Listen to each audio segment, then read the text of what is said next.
मुझे पता है ओवैसी साहब कि दिल्ली में आपकी पार्टी चुनाव नहीं लड़ रही है, लेकिन आपकी राय मैं जरूर जानना चाहूंगा क्योंकि आपने नागरिकता कानून के खिलाफ मोर्चा खोला हुआ है। क्या दिल्ली में, क्योंकि यहां भी एक मुद्दा है या बनाने की कोशिश हो रही है, कुछ असर दिखेगा इसका, चुनाव पर कुछ असर पड़ेगा या नहीं? नहीं, ये बड़ा ट्रिकी सवाल आप मुझसे कर रहे हैं, इसलिए कि मेरी पार्टी का कोई उम्मीदवार नहीं है। मगर मेरा मानना यह है कि दिल्ली के चुनाव में बेसिक जो इश्यूज हैं वो जरूर रहेगा और दिल्ली के चुनाव में ये मुद्दा तो जरूर बनेगा कि गोली मारो। तो अब दिल्ली की जनता ये तय करेगी कि गोली मारने वालों का साथ देंगे या बैलेट वोट देने वालों का साथ देंगे। तो ये मुद्दा रहेगा और जाहिर है नागरिकता का भी एक इशू रहेगा, बट बेसिकली गवर्नेंस का इशू बहुत इंपॉर्टेंट होगा दिल्ली में। आप बहुत बेबाकी से अपनी बात रखते हैं, इसीलिए मैं जरूर पूछूंगा आपसे, क्या आम आदमी पार्टी और कांग्रेस ने नागरिकता कानून के खिलाफ शाहीन बाग में जो आवाज बुलंद हो रही है उसके साथ न्याय किया है? आप भी शाहीन बाग गए थे, क्या लगा आपको? मैं आपसे पूछ रहा हूं। नहीं, आप गए थे ना, आप भी तो शाहीन बाग गए थे, आपको क्या लग रहा है? वहां तो लोग बैठे हैं, इंतजार कर रहे हैं। हाँ, तो प्रोटेस्ट है उनका, वो प्रोटेस्ट को प्रोटेस्ट रहने दीजिए, उसमें ज्यादा रीड करने की जरूरत नहीं है। नहीं, उस प्रोटेस्ट में रीड नहीं कर रहा हूं मैं। वहां लोगों की शिकायत है कि कोई हमसे मिलने तक नहीं आया, ना बीजेपी से, ना आम आदमी पार्टी जो दिल्ली में सरकार चला रही है वो, ना राहुल गांधी, ना प्रियंका गांधी, ना सोनिया गांधी, कोई बोलता हमें सबने छोड़ दिया अकेला। मेरी खुशकिस्मती यह है कि मैं इन तमाम से मेरा कोई ताल्लुक नहीं है, तो मैं इनके बारे में नहीं कह सकता। बीजेपी के जिम्मेदार सुधांशु साहब हैं, वो बताएंगे, मैं अपनी बात कर सकता हूं। आपने तो नहीं छोड़ा ना उनका साथ? नहीं, साथ देखिए, हम जहां जहां प्रोटेस्ट हो रहा है CAA, NPR, NRC के खिलाफ, हम उसकी तायीद करते हैं, उन लोगों के साथ हैं। अब क्योंकि आप भी दिल्ली में रहते हैं। मैं तो दिल्ली में सिर्फ पार्लियामेंट के लिए आता हूँ। हाँ, पर आप भी एक दिल्ली वाले हुए इस तरह से, आप सांसद हैं। ना, मैं दिल्ली वाला नहीं हूँ। मेरा वोट हैदराबाद में है। हाँ। तो मैं दिल्ली वाला नहीं हूँ। मैं वोट जहां जिनका वोटर लिस्ट में नाम है वो उनको तय करना पड़ेगा। अच्छा, मैं इसलिए पूछा आपसे क्योंकि जाहिर है संसद सत्र के समय आप दिल्ली में आते हैं, आपको भी ट्रैफिक की दिक्कत होती होगी। लाखों लोग रोज शाहीन बाग की रोड बंद होने से परेशान है। हाँ, मगर इत्तेफाक से मेरे पास ऑल इंडिया गन लाइसेंस नहीं है कि मैं अपना फ्रस्ट्रेशन बंदूक निकाल कर करूं। मेरे पास जो लाइसेंस वेपन है वो तेलंगाना की हद तक है। तो अगर किसी को ट्रैफिक में प्रॉब्लम होता है, और डिफेंस आजकल ये हो रहा है कि मैं ट्रैफिक की वजह से परेशान हो गया, तो मुझे लगता है कि सबसे ज्यादा परेशानी तो आप जैसे जर्नलिस्ट को होती होगी कि टाइम लाइन मेंटेन करना है, स्टूडियो को आओ, भागो दौड़ो।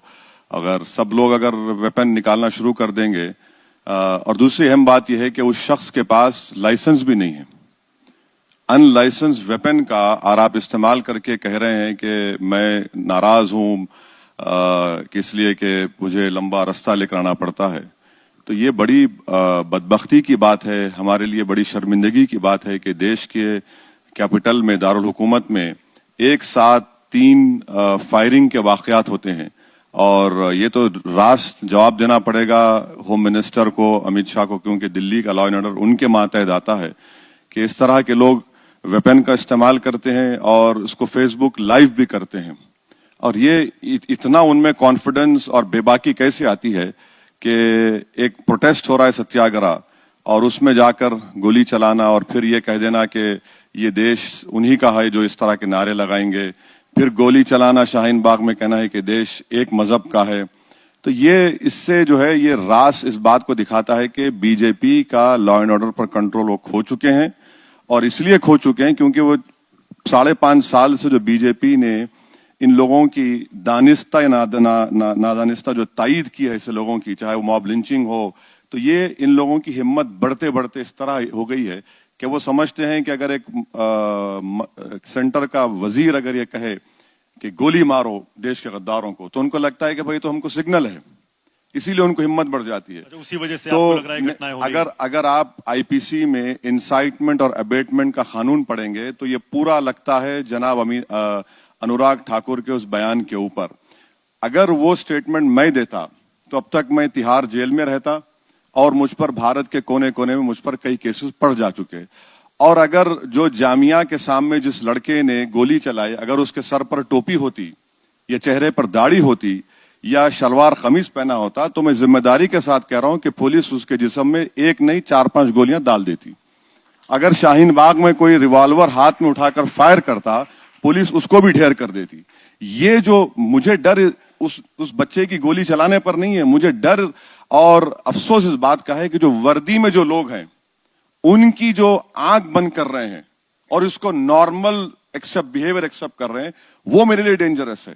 क्योंकि पुलिस अगर उनका टकराव होता है लॉयर से दिल्ली के, तो सत्याग्रह अपने एहतजाज करते हैं कि हमको लॉयर्स ने मारा, और जब जामिया में घुसते हैं तो बच्चियों को तक नहीं छोड़ते। एक बच्चे की आंख चले गई। तो ये जो बिहेवियर मैन इन यूनिफॉर्म का दिल्ली में रहा और यूपी में रहा, ये हम सब के लिए बड़ी सोचने की बात है। क्योंकि अगर ये मुल्क रूल ऑफ लॉ पर नहीं चलेगा बल्कि रूल ऑफ गन पर चलेगा या रूल बाय लॉ पर चलेगा, तो फिर हमारी जमहूरियत को यकीनन खतरा है। और मैं इसका जिम्मेदार बीजेपी को, उनकी सरकार को ठहराता हूं कि एक यूपी का मिनिस्टर आकर गोली कहता है, चीफ मिनिस्टर गोली कहता है। भाई आपने तो संविधान पर रोक लिया है, क्या जबान इस्तेमाल कर रहे हैं? और वो भी एक इलेक्शन के लिए गोली, बिरयानी। मैं समझ सकता हूं कि उनको बिरयानी बहुत पसंद आती होगी, मगर गोली से मोहब्बत क्यों हो गई? तो शायद नहीं खाते। नहीं मालूम कौन सी बिरयानी खाते हैं, मगर गोली की जबान इस्तेमाल करना।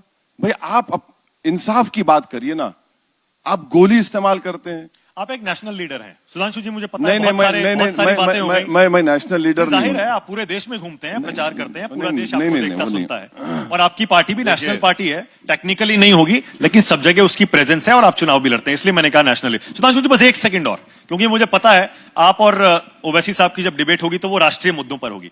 आप दिल्ली में बीजेपी के नेताओं के भड़काऊ बयानों पर बोल रहे थे, क्या उसमें आप इस बयान को भी शामिल करेंगे जिसमें अरविंद केजरीवाल को आतंकवादी कह दिया गया? यह भी कह दिया गया कि 8 तारीख को जब वोटिंग होगी इंडिया पाकिस्तान का मुकाबला होगा, 80% बनाम 20% होगा। यह भी आप उसमें शामिल करेंगे कि ये जो शाहीन बाग में लोग बैठे हुए हैं सारे देशद्रोही हैं? देखिए, शाहीन बाग में जो लोग, जो महिलाएं बैठी हैं, पहले तो कहा गया कि 500 रुपये लेकर बैठी हैं। मैं देने तैयार हूं। कौन बैठेगा 20 दिन? बताइए, 500 रुपए में कोई बैठती है क्या? इनका कमिटमेंट है। दूसरा, अगर आप एक इलेक्टेड चीफ मिनिस्टर को टेररिस्ट कह रहे हैं तो फिर आप कौन होते हैं? फिर आप, ये तो गलत होगा ना। ये तो इस तरह के बयान अगर आप देते रहेंगे इलेक्शन में, और अफसोस की बात यह है कि इलेक्शन कमीशन इसका नोटिस ही नहीं ले रहा है। इंडिया पाकिस्तान, कहां इंडिया पाकिस्तान है? ये तो दिल्ली का चुनाव है, बीजेपी है, कांग्रेस है, आप है। उसके लिए तो बैन किया। तो नहीं, अनुराग ठाकुर को, कपिल मिश्रा को बैन किया उसने। ये देखिए, ये अब 5 बजे बैन खत्म हो जाएगा। मैं खुद पार्लियामेंट में देखा हूं, जो बीजेपी के लीडर को बैन किया गया, मैंने अपनी आंखों से देखा कि उसने अपना बयान रिकॉर्ड करा दिया और मीडिया को कह रहा है आप लोगों को भाई 5 बजे के बाद चलाना। ये क्या है? मजाक है ना ये तो। आपका बैन 5 बजे, मगर आप लोग उससे पूरा रिकॉर्ड कर लिए और वही बात वो कहने वाला है। आप देखेंगे, अब चलाएंगे आपके चैनल। सर, आपने अफजल गुरु की बात की। क्या आपको याद नहीं था कि मरहूम मुफ्ती मोहम्मद सईद ने भी अफजल गुरु के बारे में क्या कहा था? उसके बावजूद भी आपने अलायंस किया। अमित शाह की मौजूदगी में मुफ्ती, बल्कि प्रधानमंत्री भी थे, मुफ्ती साहब से आपने बातचीत की, सरकार चलाई। जब अफजल गुरु याद नहीं आया आपको? सर, देवेंद्र सिंह नाम याद होगा आपको। इसी शख्स ने अफजल गुरु को लाकर दिल्ली को छोड़ा, ये उस वक्त भी कहा गया। ये क्या हो रहा है सर? फिर आप गन कल्चर की बात कर रहे हैं सर। दिल्ली में कैसे इन लोगों के पास इस तरह के वेपन्स आ रहे हैं? चौथी बात यह है सर कि रेडिकल, हिंदू आतंकवादी नहीं होता वैसे साहब जी, हिंदू आतंकवादी नहीं होता, ये संबित पात्रा कहते हैं और बीजेपी कहते हैं। हाँ नहीं, आतंकवादी तो आप जो बात कह रहे थे मैंने इसीलिए उसमें जोड़ दिया। आतंकवादी तो सिर्फ मैं ही हूं ना, आप लोग नहीं है। आप लोग सब गांधीवादी हैं, आप लोग, हम ही हैं। हमसे ही परेशानी है क्योंकि हमने पाकिस्तान को रिजेक्ट किया, तो आज हमको बताना पड़ रहा है बताओ मुस्लिम मुल्क कौन सा है जहां पे जमहूरियत है। मुझे क्या करना है? भाई मोदी जी को सबसे बड़ा सिविलियन अवार्ड सऊदी अरब का मिला, मुझे नहीं मिला। तेल हम खरीद रहे हैं मुस्लिम मुल्क से, गैस हम खरीद रहे हैं मुस्लिम मुल्क से। भारत को सबसे ज्यादा फॉरेन एक्सचेंज नॉर्थ अमेरिका से नहीं आता, जो हाउडी मोदी किए। भारत को फॉरेन एक्सचेंज आता है गल्फ कंट्रीज से। आपने सही कहा, मुद्दा देश का है, मगर बीजेपी ये समझती है कि मुसलमान इस्लामिक कंट्रीज की बात करो और यहां के हिंदुओं को बताओ कि देखो इनका डर है। अरे भाई, हमको क्या करना है? ना मुझे ईरान से कोई मतलब है, ना मुझे कोई इस्लामिक मुल्क से कोई मतलब है, मुझे भारत से ही मतलब था और भारत से ही मतलब रहेगा। आपसे मैं सिर्फ इतना ही गुजारिश कर रहा हूं कि सर, क्या ये आपकी नाकामी नहीं है कि इतने बड़े पावरफुल होम मिनिस्टर रहने के बावजूद भी लॉयर्स के एहतजाज में पुलिस की पिटाई हुई, इतने पावरफुल होम मिनिस्टर रहने के बावजूद भी पुलिस ने घुसकर जामिया में बच्चियों को पीटा, एक बच्चे की आंख चले गई, इतने पावरफुल होम मिनिस्टर रहने के बावजूद भी जो आपके बीजेपी के लोग उनसे बात करने डरते हैं, आज 3-3 वेपन निकल जाते हैं। और यहां की पुलिस माशाल्लाह सुभान अल्लाह इतनी काबिल है कि शाहीन बाग में जिसने हवा में फायरिंग की उस पर 307 नहीं है, उस पर यूएपीए नहीं लगता उसके ऊपर। अगर उसका नाम मुसलमान होता तो यकीनन यूएपीए लगता और पूरे मीडिया चैनल पर एक 5 मिनट का एक ग्राफ दिखाया जाता कि उसके चेहरे के साथ आईसिस का कनेक्शन निकाल दिया जाता। मैं ये कह रहा हूं कि रेडिकलाइजेशन कहां पर हो रहा है। मैं सुशांशु साहब से कह रहा हूं, मैं उनको अच्छा जानता हूं, रेडिकलाइजेशन कहां पर हो रहा है सर? इतनी रेडिकलाइज सोसाइटी क्यों हो रही है? इतनी नफरत कहां से आ रही है? आपने भी तो कहा, नहीं सर, एक छोटा सा बयान बता रहा हूं आपका, अभी कल परसों का ये शायद आपने कहा कि 3 लाख लोग भी अगर सड़कों पर उतरेंगे तो जेल नहीं, हाँ बिल्कुल, जेल कम पड़ जाएगी। आपको आपने कहा हम तय करेंगे कि जेल भरो आंदोलन कब शुरू करना है। बिल्कुल, देखिए तो मैंने सुनिए, देखिए मैंने गोली मारो नहीं कहा, मैंने कहा जेल भरो। और ये बात सही है। क्या हमारी आजादी की लड़ाई में हमारे बुजुर्गों ने जेल भरो आंदोलन नहीं किया था? हम बोले गिरफ्तार करो, आपको नहीं करना चाह रहे गोली मार दो आप, नहीं, हम मरने तैयार हैं। आप देखिए, अब सारे मुसलमानों से अपील कर रहे हैं। नहीं, मैं सारे सुनिए नहीं, अराजकता हो जाएगी। नहीं, देखिए एक बात सुनिए, मैं मुसलमानों से अपील नहीं कर रहा हूं, मैं उन तमाम लोगों से अपील करूंगा और सही वक्त पर यह फैसला होगा, सब मिल बैठकर बात करेंगे। क्योंकि कर्नाटका में एक 6 क्लास के 3 लड़कियों ने एक प्ले किया और उस प्ले CAA के खिलाफ था। एक मासूम बच्ची ने प्रधानमंत्री के बारे में कुछ गलत बात कही दी, उसके हेडमिस्ट्रेस पर सेडेशन का केस, बेटी ने कहा तो मां के ऊपर सेडेशन का केस, और सेडेशन के केस में बेल नहीं होती सर, सेशन कोर्ट में भी नहीं होती, सेडेशन लगाएंगे आप उनके ऊपर। ये डेमोक्रेसी है?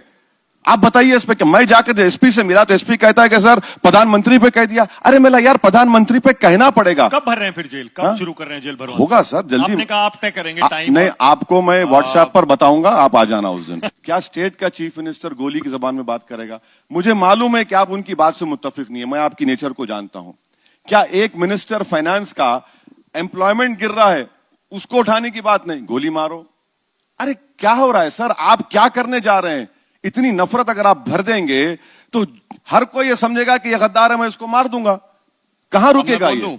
असम का एनआरसी और सीए। एक मिनट सर, मुझे सर ये बताइए, आपने 2003 के रूल्स पढ़े? आपने पढ़े 2003 के रूल्स सिटीजनशिप के? आपने पढ़े नहीं पढ़े? हाँ बिल्कुल पढ़े। अच्छा, तो ये बताइए रूल 4 क्या है? उसमें सिटीजनशिप अमेंड करके देने की बात कही गई। नहीं, गलत कह रहे हैं आप। रूल 4.3 आप नहीं पढ़े सर, मैं आपको रिक्वेस्ट कर रहा हूं, आप पढ़े लिखे आदमी है बीजेपी में, मैं आपको सबसे काबिल पढ़ा लिखा मानता हूं। अगर आप ही नहीं पढ़े हैं तो कोई नहीं पढ़ा होगा। अरे 4-3 में मत फंसाइए। 4 क्या है 3 क्या है, हो सकता है ये ना पता हो। सर मुझे बोलने दीजिए। नहीं सुनिए, देखिए एनपीआर और एनआरसी में सुधांशु जी कोई फर्क नहीं है, ये एक सिक्के के 2 रुख हैं। ये रूल्स 4 में कहा जाता है, रूल 3 में कहा जाता है।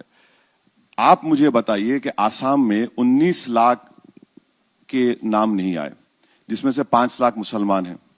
क्या आपके फाइनेंस मिनिस्टर ने यह नहीं कहा कि हम 5,40,000 बंगाली हिंदू को, मुसलमान भी बंगाली जबान बोलता हूं, बंगाली हिंदू को सिटीजनशिप देंगे? असेंबली में उठकर उसने कहा कि हम 5 लाख को देंगे। क्या ये डिस्क्रिमिनेशन नहीं है सुधांशु जी? क्या? अरे भाई मुझे खत्म कर दीजिए। वो मुसलमान भी तो है, उनका भी नाम नहीं आया, नॉन मुस्लिम का भी नाम नहीं आया। तीसरी बात सर, एनपीआर अगर होगा, और एनपीआर में क्या है लिखा हुआ है कि एक लोकल रजिस्टर में कोई भी लो लेवल सेक्शन ऑफिसर आप तमाम को डाउटफुल सिटीजन लिख सकता है, और डाउटफुल सिटीजन का कोई क्राइटेरिया नहीं लिखा गया है। अगर वो सुबह में अपने घर से लड़कर आया है तो लिख देगा डाउटफुल सिटीजन, और डाउटफुल सिटीजन के बाद आपको और हमको बताना पड़ेगा कि हमारी सिटीजनशिप क्या है, बताइए।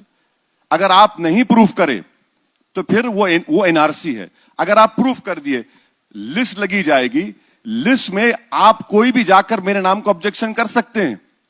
और जब मैं सुधांशु जी का नाम ऑब्जेक्ट करता हूं लोकल रजिस्टर में, तो बर्डन ऑफ प्रूफ मुझ पे होना चाहिए। नहीं, बर्डन ऑफ प्रूफ इन पर रहेगा, इनको बताना पड़ेगा। ओवैसी साहब, नहीं सर, आखिरी सर एक मिनट मुझे पूछना पड़ेगा, क्योंकि आप बहुत दिनों से ये आंदोलन चलाए हुए हैं। इनको सर, एक सेकंड सुधांशु जी, मैं क्योंकि आज चाहता हूं ओवैसी साहब अपना स्टैंड क्लियर कर दें।